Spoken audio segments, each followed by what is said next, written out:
अस्सलाम वालेकुम। आज का टॉपिक है हमारा रिलेटिव एटॉमिक मास। लास्ट टाइम हमने रेडियो एक्टिव आइसोटॉप्स पढ़े थे, उसकी एप्लीकेशन पढ़ी थी। आइसोटॉप्स बेसिकली क्या था, एक से ज़्यादा एटम ऑफ एन एलिमेंट्स थे जिसमें हमने ये कहा कि उनके मासेस जो हैं वो डिफरेंट होंगे और उनका एटॉमिक नंबर सेम होगा। अब क्वेश्चन ये आता है वो जो डिफरेंट मासेस ऑफ आइसोटॉप्स हैं आप उनको कंपेयर कैसे करोगे। At that time chemist were trying to find out a method which would allow them to compare the masses of a different atom। तो वो जो कंपैरिजन था उसके लिए फिर 1961 में chemist adopted a new scale. इन्होंने एक स्केल अडॉप्ट किया for the measurement of the relative atomic mass of atom. Adopted a new scale for the measurement of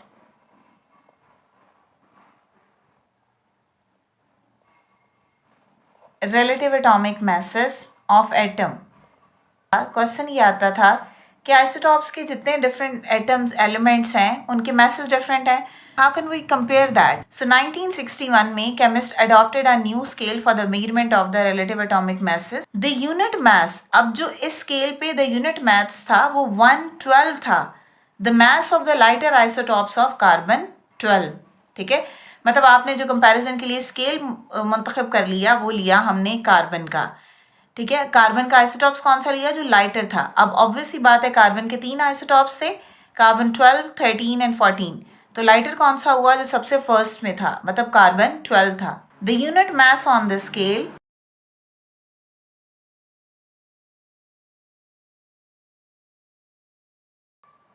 is 1/12। ये इंपॉर्टेंट चीज है।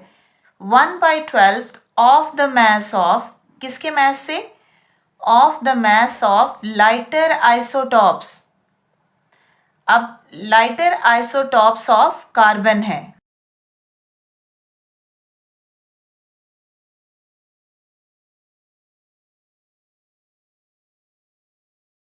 Taken as 12। ठीक है, मैंने यहां पे बोला लाइटर आइसोटॉप्स।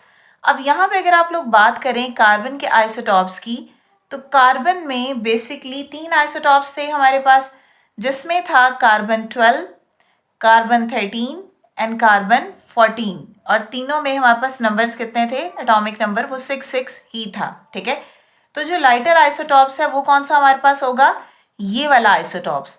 तो जब हमने रिलेटिव एटॉमिक मास को मेजर करना है तो हमने जो मास है वो किस स्केल पे मुकर्रर किया? स्केल था 1/12 ऑफ द कार्बन एटम। ठीक है, the unit mass on this scale, उस स्केल पे जो यूनिट मास था वो 1/12 of the mass of the lighter isotopes of carbon 12 था। ठीक है, तो ये हमने एक स्केल मुंतखब कर लिया जिसमें हमने कार्बन का लाइटर आइसोटॉप्स लिया और मेजरमेंट उसकी कितनी थी? 1/12 के अकॉर्डिंग हमने उसको मैसेस को उनके फाइंड करना। अब हम यहाँ पे डिफाइन हम क्या करेंगे? हमारे पास डेफिनेशन क्या इसकी आ गई? mass of an atom. ठीक है, mass of an atom of that element, मतलब दैट एलिमेंट मीन जो आइसोटॉप्स आपने लिए जिनके मैसेस को आप कंपेयर कर रहे हो, of that element relative to, relative होना चाहिए किसके? Relative to the mass of lighter isotopes. तो ये बात ध्यान में रखनी है। अब लाइटर आइसोटॉप्स है तो ऑब्वियसली बात है किस आइसोटॉप्स की बात की जा रही है? कार्बन 12 की। Lighter isotopes of carbon taken as, और वो कार्बन का कौन सा लेना है आइसोटॉप्स? Taken as 12। ठीक है, मास of an atom of that element, जिस एलिमेंट के आइसोटॉप्स का आप मास फाइंड करना चाह रहे हो, आपने उसका मास लेके रिलेटिव करना है किससे? To the mass of lighter isotopes of carbon 12 से। हम बोलेंगे ये है रिलेटिव एटॉमिक मास। ठीक हो गया। अब ये रिलेटिव एटॉमिक मास है तो ऑब्वियसली इसका कोई ना कोई यूनिट होगा। Relative atomic mass of an element है, आप उसको किसी यूनिट में मेजर करोगे और वो यूनिट कौन सा है? AMU। Relative atomic mass of elements है that are expressed in AMU। अब AMU यहाँ पे क्या होगा? AMU हम बोलते हैं एटॉमिक मास यूनिट को। ठीक है, AMU क्या होगा? यहाँ पे लिखते हैं हम atomic mass unit. Atomic mass unit की एब्रीवेशन है AMU। AMU क्या होता है? अब इसको भी डिफाइन करते हैं। ऑब्वियसली ये रिलेटिव एटॉमिक मास का यूनिट है तो डेफिनेशन में आप कार्बन के आइसोटॉप्स ही लोगे, इसकी डेफिनेशन में भी आप कार्बन 12 को ही लोगे। तो इसको डिफाइन करें, it's define as 1/12 the mass of carbon, ठीक है, 12। तो AMU की ये है definition, it is defined as 1/12 the mass of an atom of carbon 12। तो ये भी कार्बन 12 को ही लेंगे हम इसकी डेफिनेशन में भी, ठीक है। तो यहाँ पे इतना करने के बाद इसका मतलब है कि हमारे पास जो एक AMU है, 1 AMU is equal to 1.67377 into 10⁻⁻27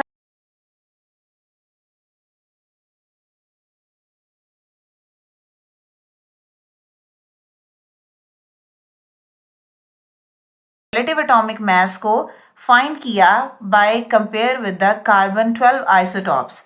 तो ये एक तरीका ये है रिलेटिव एटॉमिक मास को फाइंड करने का। इसके अलावा आप रिलेटिव एटॉमिक मास को आइसोटॉपिक अबंडेंस से भी फाइंड कर सकते हैं, ठीक है। अब हम नेक्स्ट ये देखेंगे कि रिलेटिव एटॉमिक मास को आप आइसोटॉपिक अबंडेंस से कैसे कैलकुलेट कर सकते हैं, ठीक है। एलिमेंट्स हैव, क्या होगा इनके पास, डिफरेंट आइसोटॉप्स होंगे, ठीक है। Elements have different isotopes. Different isotopes हैं तो क्या होगा, डिफरेंट इनके mass number भी डिफरेंट ही होंगे। डिफरेंट क्या होगा इनके mass number भी। यहाँ पे हमने क्या लिखा कि elements have different isotopes। अगर डिफरेंट आइसोटॉप्स हैं तो उनके mass number भी क्या होंगे, डिफरेंट होंगे। जो mass number है इसको हम एक और टर्म भी बोल सकते हैं, डिफरेंट मास नंबर, या इसके लिए एक और टर्म भी यूज की जाती है, रिलेटिव आइसोटॉपिक मास, ठीक है। क्या होगा, रिलेटिव आइसोटॉपिक मास, इसको हम और क्या बोलते हैं, रिलेटिव आइसोटॉपिक मास। चाहे इसको मास नंबर बोल लो, चाहे रिलेटिव आइसोटॉपिक मास बोल लो, दोनों एक ही चीज है। ईच एटम, हर एटम की जो है वो एक नेचुरली अकरिंग अबंडेंस होती है, जिसको हम बोलते हैं isotopic abundance. Each isotope have will also have, क्या होगा, will also have it's on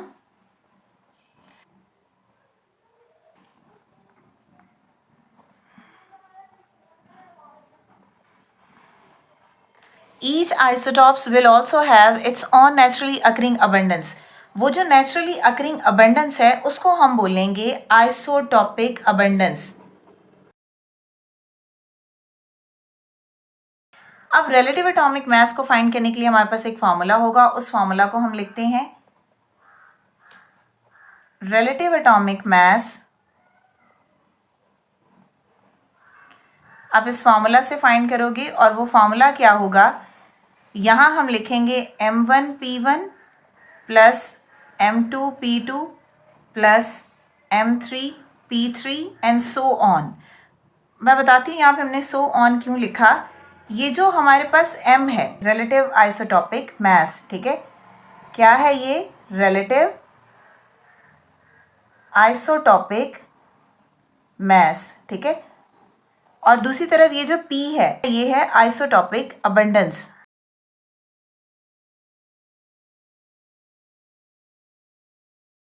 relative atomic मास में हमारे पास ऑब्वियस ही बात है एक से ज़्यादा आइसोटॉप्स हैं तो एक से ज़्यादा उनके मास होंगे और उनकी अबंडेंस भी उसी के अकॉर्डिंग होगी। सो जितने ज़्यादा मास होंगे उसी के अकॉर्डिंग उसकी अबंडेंस होगी। यहाँ पे हम वैल्यू पुट करेंगे, इन दोनों वैल्यू को मल्टीप्लाई करके इनको आपस में प्लस कर देंगे, हमारे पास आंसर आ जाएगा।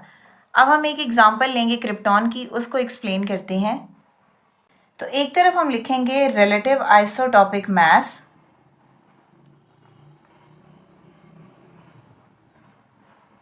और यहाँ पे लिखेंगे आइसोटॉपिक अबंडेंस, ठीक है। एक तरफ हमने मास लिख दिया और एक तरफ हमने उसकी अबंडेंस लिख दी। अब यहाँ पे अगर हमारे पास क्रिप्टॉन के मास जो है वो 80, 82, 83, 84 एंड 86, 85 नहीं है, ठीक है। तो यहाँ पे हमारे पास क्या होगी इसकी आइसोटॉपिक अबंडेंस, 2.0%, यहाँ पे 12.0%, अगेन 12.0%, अगेन 57.0%, और यहाँ पे आ जाएगा 17.0%। अच्छा, एक चीज़ आपकी बुक में यहाँ पे 85 मेंशन है, तो ये 85 अबंडेंस क्रिप्टॉन की नहीं होती, 86 होती है। तो आप इसको यहाँ से करेक्ट कर लें, यहाँ पे आएगा 86। ठीक है, अब फार्मूला के अकॉर्डिंग अगर हम देखें तो ये है हमारे पास M1, ठीक है, ये होगा M2, ये होगा यहाँ पे M3, यहाँ पे होगा ये M4 और यहाँ पे होगा ये M5। इसी तरह यहाँ पे ये है P1, यहाँ पे है ये P2, यहाँ पे है P3, यहाँ पे है P4 और यहाँ पे होगा P5।